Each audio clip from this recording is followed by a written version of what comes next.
बच्चों let's read this question. The question says that differentiate between diffusion and translocation.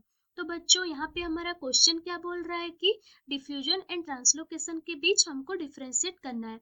तो यहाँ पे हमारा क्वेश्चन के हिसाब से हमारा जो की कंसेप्ट क्या हो जाएगा, यहाँ पे की कंसेप्ट हो जाएगा different types of transport. Different types of transport जो प्लांट सेल में क्या होता है, जो डिफरेंट टाइप का ट्रांसपोर्ट होता है, उसी के बेसिस पे हम क्या करेंगे, यहाँ पे हम ये डिफ्यूजन एंड ट्रांसलोकेशन को डिफरेंशिएट करेंगे। तो पहले हम देखेंगे कि डिफ्यूजन क्या होता है, नेक्स्ट उसके बाद हम देखेंगे कि ट्रांसलोकेशन क्या होता है। तो डिफ्यूजन एंड ट्रांसलोकेशन। तो बच्चों डिफ्यूजन क्या होता है, डिफ्यूजन हमारा होता है it is the movement of molecular ions. यहाँ पे क्या होता है हमारा मूवमेंट ऑफ आयंस, हम बोल सकते हैं आयंस और मॉलिक्यूल्स और आयंस का यहाँ पे क्या होता है हमारा मूवमेंट होता है। कहाँ से कहाँ मूवमेंट होता है, from region of higher concentration region to, यहाँ पे क्या होता है लोअर कंसेंट्रेशन रीजन तक, क्या होता है लोअर कंसेंट्रेशन रीजन तक यहाँ पे क्या होता है हमारा मॉलिक्यूल्स और आयंस का हम बोल सकते हैं मूवमेंट होता है। उसके बाद बच्चों हम देखेंगे कि ट्रांसलोकेशन क्या होता है।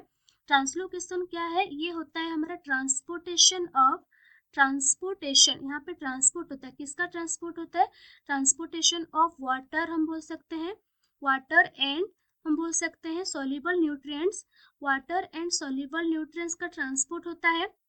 कैसे ट्रांसपोर्ट होता है बच्चों, यहाँ पे थ्रू वास्कुलर सिस्टम, जो कि हमारा क्या जाइलम एंड फ्लोएम, इनके सब प्लांट जो ट्रांसपोर्ट होता है वाटर और फूड का, उसको बोला जाता है ट्रांसलोकेशन।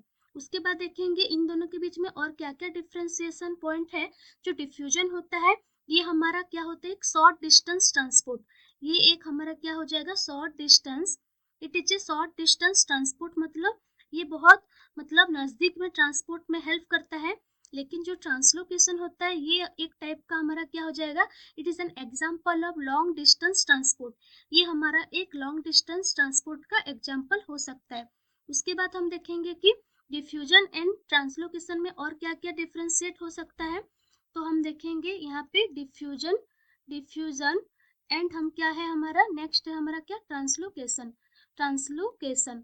तो बच्चों डिफ्यूजन क्या है, यहाँ पे हमारा कहाँ से कहाँ होता है, यहाँ पे सेल टू सेल मूवमेंट होता है। डिफ्यूजन में क्या होता है cell to cell movement generally हमारा होता है। लेकिन यहाँ पे क्या होता है ट्रांसलोकेशन में वन पार्ट ऑफ प्लांट, यहाँ पे क्या होता है वन पार्ट ऑफ प्लांट, जैसे हम लिख सकते हैं leaves to another part of plant, तो यहाँ पे क्या होता है अनदर पार्ट ऑफ प्लांट पे यहाँ पे क्या होता है मूवमेंट होता है। तो वन पार्ट से अनदर पार्ट में मूवमेंट होता है, जैसे कि हम एग्जांपल में दे सकते हैं मूवमेंट ऑफ फूड कहाँ से कहाँ मूवमेंट होता है, from leaves to root, leaves में हमारा क्या होता है फोटोसिंथेसिस प्रोसेस के थ्रू पे क्या बनता है फूड बनता है, तो उस फूड हमारा कहाँ जाता है रूट में जाता है, तो ये हो जाएगा हमारा ट्रांसलोकेशन हो जाएगा। उसके बाद और क्या क्या डिफ्रेंशिएट हो सकते हैं हम देखेंगे बच्चों। ये क्या होता है diffusion, it is a passive process, ये क्या है हमारा पैसिव प्रोसेस है, ये हमारा एक पैसिव प्रोसेस है। लेकिन हमारा जो ट्रांसलोकेशन है वो क्या है, it is an active process, ये हमारा एक एक्टिव प्रोसेस है। उसके बाद बच्चों डिफ्यूजन में और क्या हो सकता है, ये जिस हमारा एक पैसिव प्रोसेस है, तो यहाँ पे क्या होगा नो एनर्जी रिक्वायरमेंट, यहाँ पे क्या होगा एनर्जी का जो रिक्वायरमेंट होता है यहाँ पे नहीं होगा, एनर्जी का रिक्वायरमेंट नहीं होगा। लेकिन ट्रांसलोकेशन में क्या होता है, यहाँ पे क्या होगा एनर्जी का रिक्वायरमेंट होता है, एनर्जी यहाँ पे क्या होता है रिक्वायर्ड करता है, इस प्रोसेस में क्या होता है एनर्जी का रिक्वायरमेंट होता है। तो बच्चों ये हो गया हमारा डिफ्यूजन एंड ट्रांसलोकेशन के बीच हमारा क्या हो गया, हमारा डिफरेंशिएट हो गया। तो हमारा क्वेश्चन के हिसाब से क्या होता है, डिफ्यूजन एक शॉर्ट डिस्टेंस ट्रांसपोर्ट है और it is a passive process, energy का रिक्वायरमेंट नहीं होता है, और यहाँ पे आयंस और मॉलिक्यूल्स का मूवमेंट होता है higher region to lower region में। लेकिन ट्रांसपोर्ट ट्रांसलोकेशन में क्या होता है, ट्रांसपोर्ट होता है वाटर एंड फूड का, ये एक लॉन्ग डिस्टेंस ट्रांसपोर्ट है, ये एक एक्टिव प्रोसेस है और यहाँ पे एनर्जी का रिक्वायरमेंट होता है। I hope you understood it well. Best of luck, thank you.